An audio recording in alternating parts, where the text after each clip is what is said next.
Hello दोस्तों, मेरा नाम अभिषेक तिवारी। मैं आज आप सभी का SSRT क्लासेस में स्वागत करता हूं।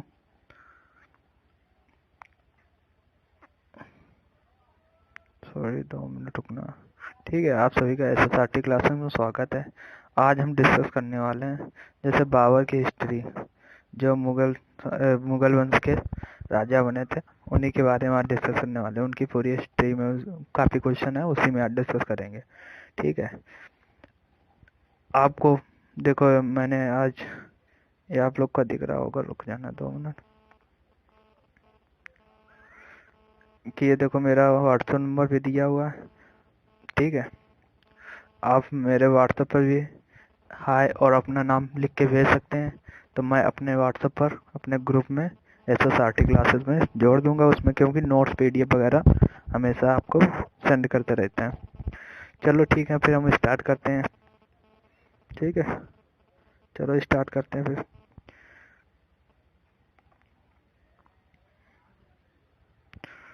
पहला क्वेश्चन ये है। पहले क्वेश्चन में पूछ रहा, मुगल वंश के संस्थापक कौन था? जल्दी से आप लोग आंसर देना है, जल्दी से। तो चलो मैं दिखा देता हूँ कौन था।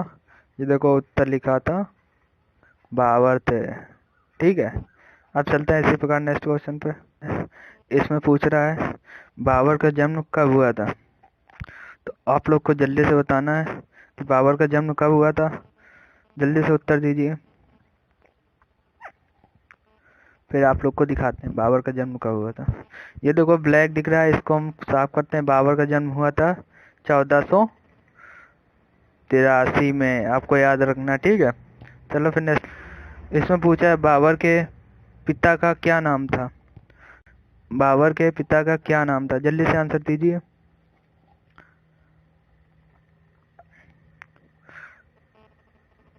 बाबर के पिता का क्या नाम था? चलो हम दिखाते हैं, बाबर के पिता का नाम था। ठीक है, इसी प्रकार हम चलते हैं फिर नेक्स्ट क्वेश्चन पे।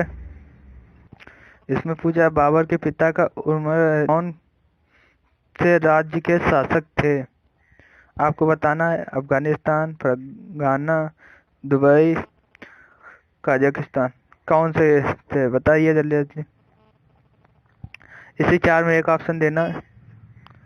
ठीक है, चलो हम दिखाते हैं कौन थे। आंसर होगा फरगाना। फरगाना, ठीक है, फरगाना के थे। चलो फिर चलते हैं नेक्स्ट क्वेश्चन पे। जो बाबर था, फरगाना के गद्दी पर कब बैठा था? उनके पिता पहले शासन कर रहे थे, आप लोग को अभी पता चला।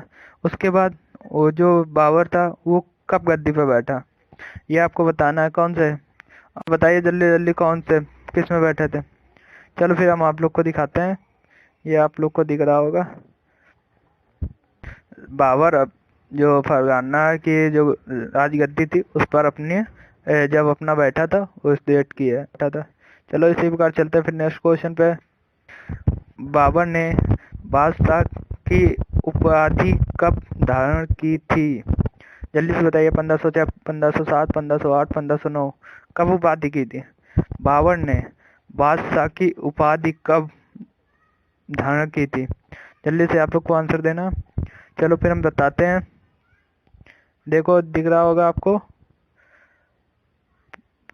1507 में बाबर ने बादशाह की उपाधि धारण की थी। ठीक है, अब चलते हैं फिर नेक्स्ट क्वेश्चन पर। इसी पर बाबर के कितने पुत्र थे? आप लोग को बताना है 2, 3, 4, 5, कितने पुत्र थे? तो जल्दी से आंसर दीजिए आप लोग। बाबर के 4 पुत्र थे। ठीक है, अब चलते हैं इसी प्रकार नेक्स्ट क्वेश्चन पे। इसमें बताना है बाबर के पुत्रों के नाम क्या क्या क्या क्या था। तो आप लोग को बताना है बाबर के पुत्रों, अभी आपने बताया था कि बाबर के 4 पुत्र थे। तो अब इसमें पूछा है, देखो इसमें पूछा है बाबर के 4 पुत्र थे, आपने बता चुके हैं। ठीक है, अब पहला पुत्र का क्या नाम था? हुमायूं है, और दूसरे पुत्र का क्या नाम था? कामरान। तीसरे पुत्र का नाम था अस्करी, चौथे का था हिदाल। ठीक है, हिंदाल। और इसी प्रकार फिर चलते हैं नेक्स्ट क्वेश्चन पर। आप लोग बने रहिए मेरे साथ। इसमें पूछा है, बाबर ने भारत पर कितने बार आक्रमण किया? 1 बार, 2 बार, 3 बार, 4 बार, 3 बार, 5 बार। ठीक है, उसमें 3 गलत लिखा हुआ है, सॉरी टाइपिंग में दिक्कत हो गई हुई। ठीक है, आप लोग को बताना है बाबर ने भारत पर कितने बार आक्रमण किया। तो आपका आंसर होगा 5 बार। ठीक है, इसी प्रकार चलते हैं फिर नेक्स्ट क्वेश्चन पे। इसमें पूछ रहा है, बाबर के द्वारा लड़े गए प्रमुख युद्ध कौन कौन से थे? तो आपको जल्दी जल्दी आंसर बताना है। ठीक है, आप जल्दी जल्दी आंसर कमेंट बॉक्स में बताते भी रहिए, तो हमको लगे कि आप लोग पढ़ भी रहे हैं। ठीक है, फिर हम भी बताते रहेंगे। तो चलो फिर हम बताते हैं। बाबर के द्वारा लड़े गए प्रथम युद्ध, पहला था पानीपत का युद्ध। जो पानीपत का युद्ध था वो कब लड़ा गया था? आपको पता होना चाहिए, 1526 में, 26 ईस्वी में लड़ा गया था। ठीक है, 1526 ईस्वी में पानीपत का युद्ध हुआ था। ठीक है, अब चलते हैं नेक्स्ट क्वेश्चन में। इसी प्रकार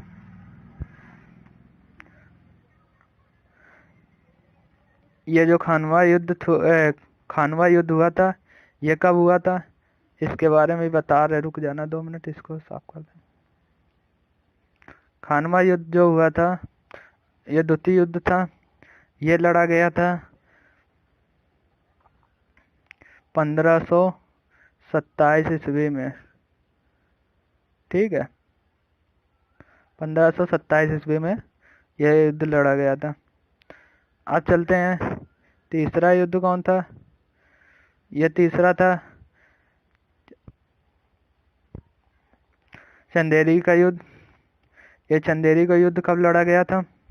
आप लोग को बता दें, 1528 में लड़ा गया ये। ठीक है, 1528 ईस्वी में लड़ा गया था। और इसी प्रकार चलते हैं फिर लास्ट में, जो ये घाघरा का युद्ध था, ये कब लड़ा गया था? ये लड़ा गया था 1529 में। 1529 ईस्वी में लड़ा गया था। आप लोग को याद रखना, 1526, 1527, 1528, 1529 इस प्रकार के युद्ध हुए थे। ठीक है, इतना याद रखेंगे तो आपको समझ में आ जाएगा। आपको एक चीज़ और बता दें,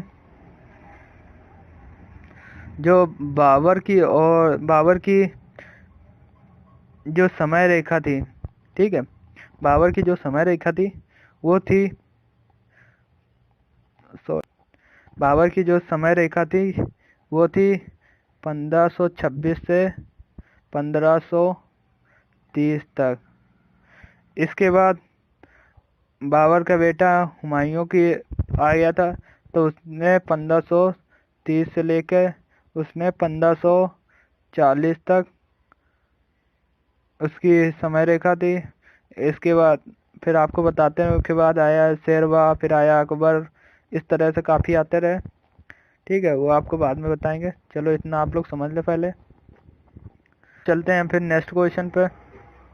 देखो नेक्स्ट क्वेश्चन ये है, पानीपत की लड़ाई कब एवं किसके बीच हुआ था और तथा विजेता कौन हुआ? इसके बारे में आप लोग को बताएं। देखो पानीपत की लड़ाई आप लोग को हमने बताई कि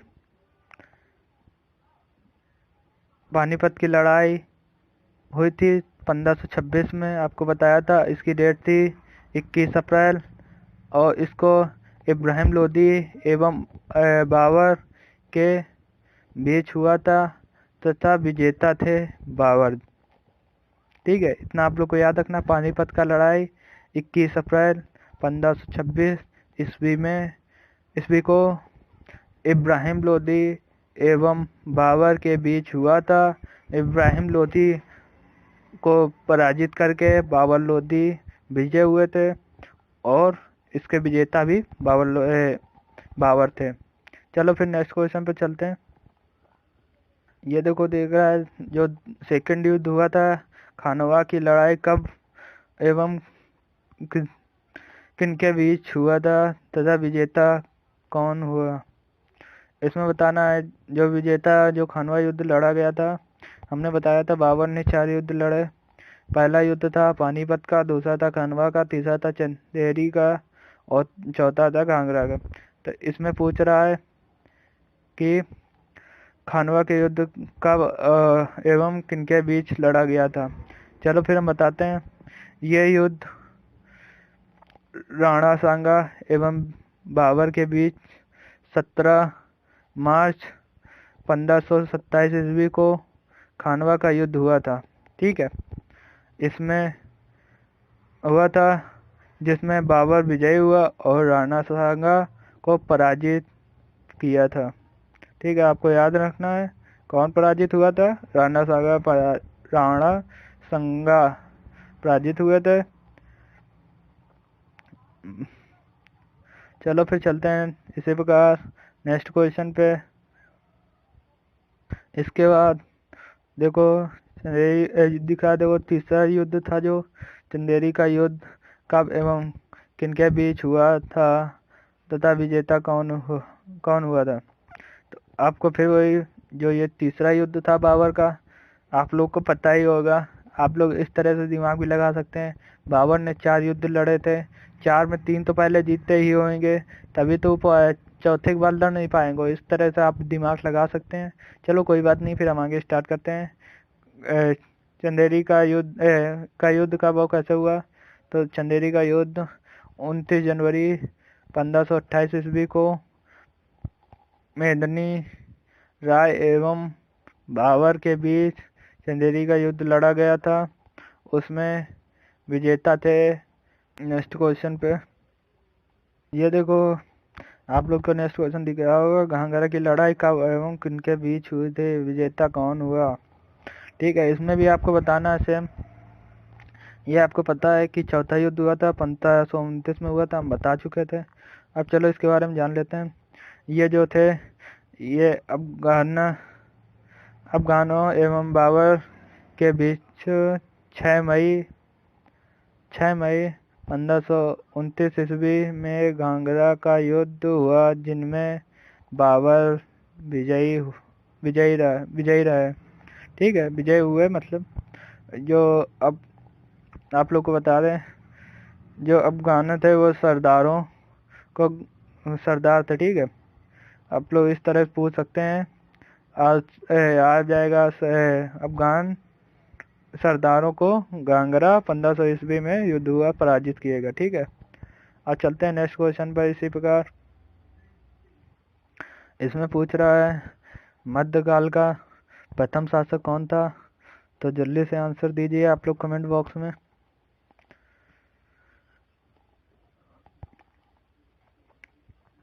पहला है बाबर, दूसरा है इब्राहिम लोदी, तीसरा है अकबर, चौथा है बहादुर शाह।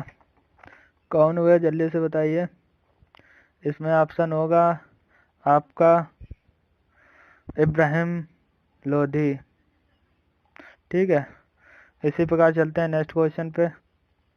इसमें पूछा है बाबर को कैलेंडर की उपाधि क्यों दी गई।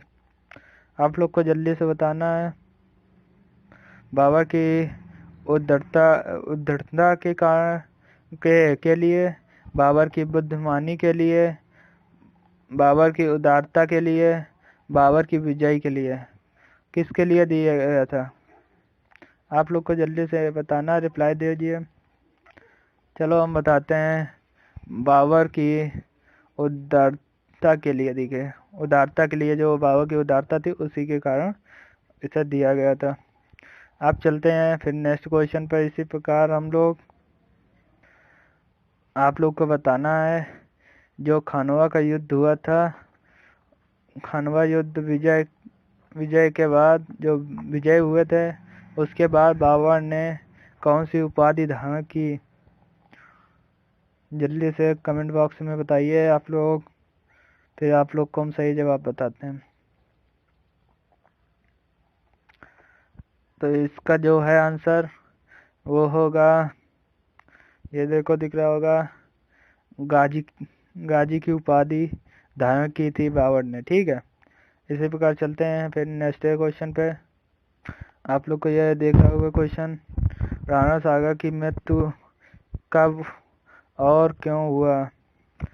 आप लोग को जल्दी से कमेंट बॉक्स में बताना है कि कैसे और कब हुआ, राणा सागर की मृत्यु कब और क्यों हुआ। पहला दिया है 30 जनवरी 1528 ईस्वी को शिकार करने जाने के कारण, और है फिर 30 फरवरी 1526 ईस्वी को जहर देने के कारण।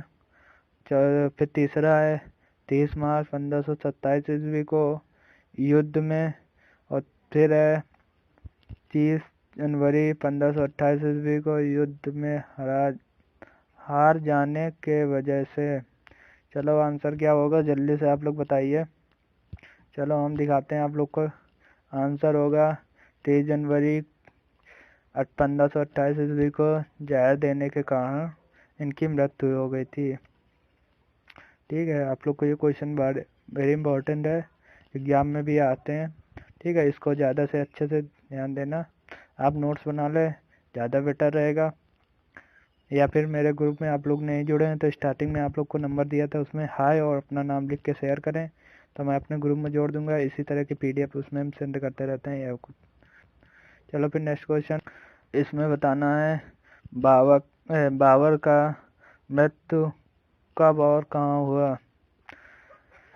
बाबर की मृत्यु और कब और कहाँ हुआ, जल्दी से बताइए कमेंट बॉक्स में।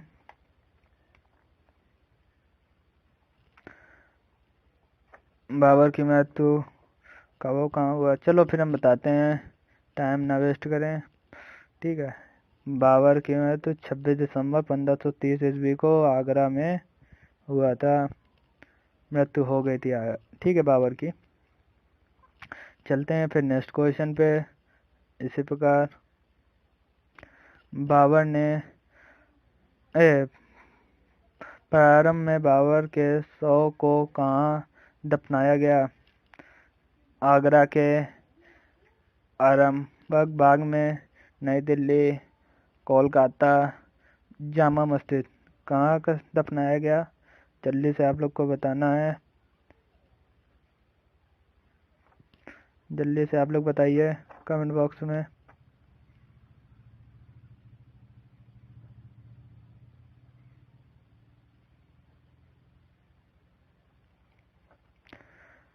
तो इसका आंसर होगा ये, आगरा के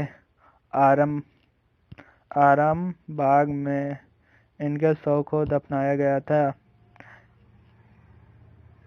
चलो फिर नेक्स्ट बोलते हैं, बाबर अपने शव को दफनाने के लिए किस स्थान का चुनाव किया था। कहाँ किया था बाबर ने अपने शव को दफनाने के लिए, कौन सा स्थान चुना था, जल्दी से कमेंट बॉक्स में आंसर बताइए। बाबर ने, चलो हम बताते हैं, बाबर ने काबुल में दफनाने के लिए चुना था। अंत में बाबर का शव को काबुल में ही दफनाया गया था। ठीक है, चलो फिर चलते हैं नेक्स्ट क्वेश्चन पे। इसमें दिया हुआ है, बाबर की आत्मकथा किस पुस्तक में दर्शाया गया है, जल्दी से आपको बताना है किस पुस्तक में दफनाया है, किस पुस्तक में दर्शाया गया है। जो भी हो आप जल्दी से बताइए, फर्स्ट सेकंड थर्ड फोर्थ, जल्दी से आंसर।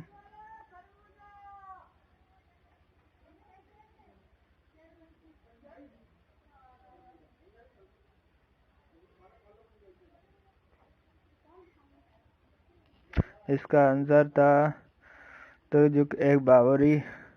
इसको हम लोग फारसी अनुवाद को बाबरनामा जो कॉमन लिखा है बाबरनामा भी कहते हैं फारसी अनुवाद के। ठीक है, चलो फिर चलते हैं नेक्स्ट क्वेश्चन पे। इसमें देखो दिया हुआ है अब्दुल रहीम खान खाना ने बाबरनामा को किस भाषा में अनुवाद किया? उर्दू, हिंदी, फारसी, अरबी, कौन सी भाषा में अनुवाद किया था? जल्दी से बताइए कमेंट बॉक्स में। चलो मैं बता रहा हूँ, अनुवाद किया था फारसी भाषा में। अभी हमने पिछले बताया था आपको कि जो बाबरनामा की जो अपनी दर्शाई थी पुस्तक, उसको फारसी भाषा में दर्शाई गई थी। चलो इसी प्रकार चलते हैं नेक्स्ट क्वेश्चन पे। इसमें देखो नेक्स्ट क्वेश्चन दिया है 24 नंबर। 4 बाग बनाने के परमामा की शुरुआत किसके समय में हुई? बाबर, हुमायूं, अकबर, जहांगीर। आपको जल्दी से कमेंट बॉक्स में बताना है कि पहला ऑप्शन है कि दूसरा कि तीसरा। जल्दी से जल्दी बताइए कमेंट बॉक्स में। तो फिर जो बाबर के जो 4 बाग है उसको शुरुआत की थी अकबर ने। ठीक है, अकबर ने अकबर के समय की शुरुआत की थी। चलो फिर चलते हैं इसी प्रकार नेक्स्ट क्वेश्चन पे। ये देखो लास्ट क्वेश्चन है मेरा। 24 क्वेश्चन हमने दिए थे इसमें। बाबर ने मुगल वंश की स्थापना कब की थी? जो बाबर था वो अपनी मुगल वंश की स्थापना कब की थी? आपको जल्दी से बताना है। 1526 ईस्वी, 1525 ईस्वी, 1524 ईस्वी, 1523 ईस्वी। ठीक है, आपको जल्दी से जल्दी आपको बताना है।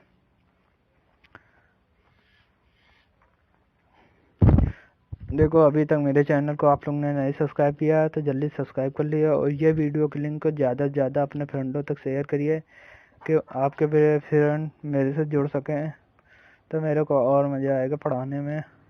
ठीक है, चलो फिर हम दिखाते हैं बाबर ने मुगल वंश की स्थापना कब की थी। तो की थी 1526 ईस्वी में। ठीक है, 1526 ईस्वी में की थी। अब एक थोड़ा सा क्वेश्चन है, मैं आप लोग को बता दूं। जब मुगल वंश साम्राज्य की स्थापना और प्रारंभिक मुगल वंश शासक जो था वो 1526 से 1556 ईस्वी तक। आपको रुक जाना 2 मिनट, आप लोग अच्छे से डिफाइन कर देते हैं।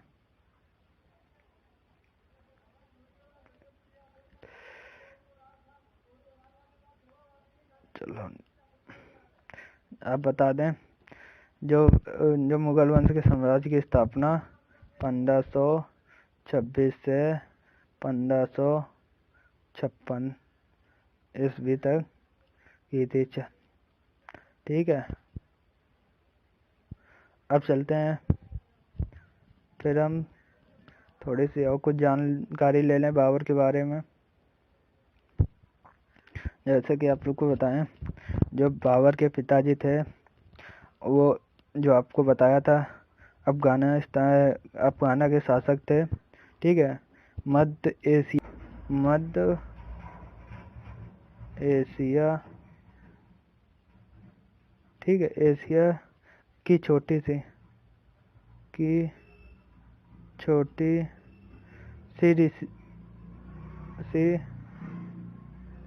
रियासत अफगाना के शासक इनके पिता थे। ठीक है, और फिर जो इनके पिताजी थे इनके मृत्यु हो जाने के बाद जो फरगाना के इस छोटी रियासत के शासक थे, उस टाइम बाबर के पिता ख़त्म होने के बाद उस समय जो बाबर को रियासत का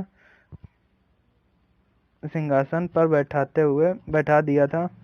तो उस टाइम बाबर की उम्र अब इस टाइप से क्वेश्चन आ सकता है कि बाबर जब पिताजी की मृत्यु के बाद बाबर को फरगाना का शासक बनाया गया तो उनकी उम्र कितनी थी? तो आपको आंसर देना है 11 वर्ष थी। 11 वर्ष की थी जब बाबर को फरगाना का शासक बनाया गया था। ठीक है, और इसी प्रकार के क्वेश्चन थोड़े थे, हमने आपको इसी वीडियो में डिस्कस कर दिया है। आप लोग को कैसा वीडियो लगा मेरे कमेंट बॉक्स में ज़रूर बताना। साथ में अपने फ्रेंडों को तक ज़्यादा से ज़्यादा शेयर करो, और मेरे चैनल को अभी तक सब्सक्राइब नहीं किया प्लीज़ सब्सक्राइब कर लीजिए। It's okay, thank you guys.